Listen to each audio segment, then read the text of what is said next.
Act 1, Scene 7, Macbeth's Castle. Hawk boys and torches enter a sewer and divers servants with dishes and service and pass over the stage, then enter Macbeth. If it were done when 'tis done, then 'twere well it were done quickly. If the assassination could trammel upon the consequence and catch with his surcease success, that but this blow might be the be-all and end-all here. But here, upon this bank and shoal of time, well jump to life to come. But in these cases we still have judgment here, that we but teach bloody instruction, which, being taught, return to plague the investor. This even-handed justice commends the ingredients of our poisoned chalice.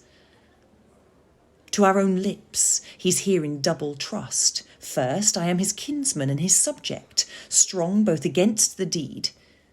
Then, as his host, who should against his murderer shut the door, not bear the knife myself.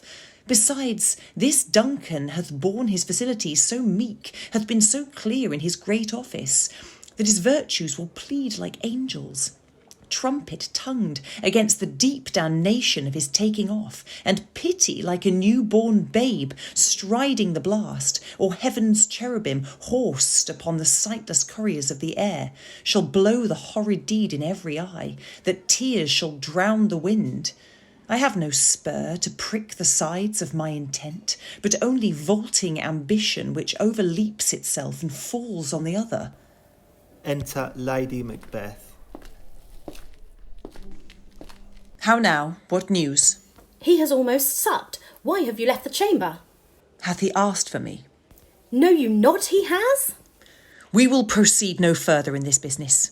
He hath honoured me of late, and I have bought golden opinions from all sorts of people, which would be worn now in their newest gloss, not cast aside so soon. Was the hope drunk wherein you dressed yourself? Hath it slept since? And wakes it now to look so green and pale of what it did so freely? From this time such I account thy love. Art thou afeard to be the same in thine own act and valour as thou art in desire? Wouldst thou have that which thou esteemest the ornament of life, and live a coward in thine own esteem, letting I dare not wait upon I would, like the poor cat i' th' adage? Prithee, peace.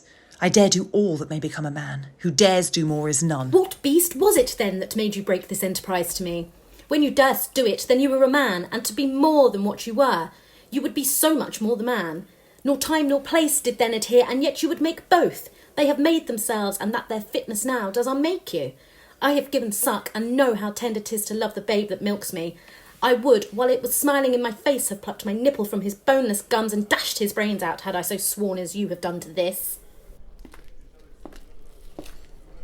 If we should fail? We fail.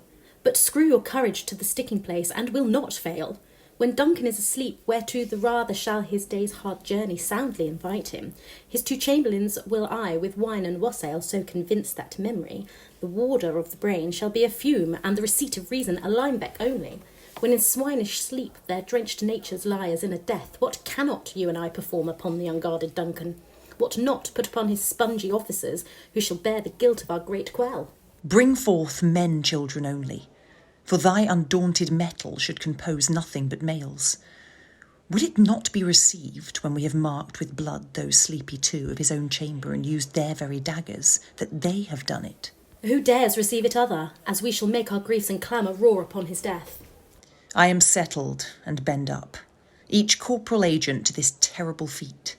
Away, and mock the time with fairest show. False face must hide what the false heart doth know. Exeunt.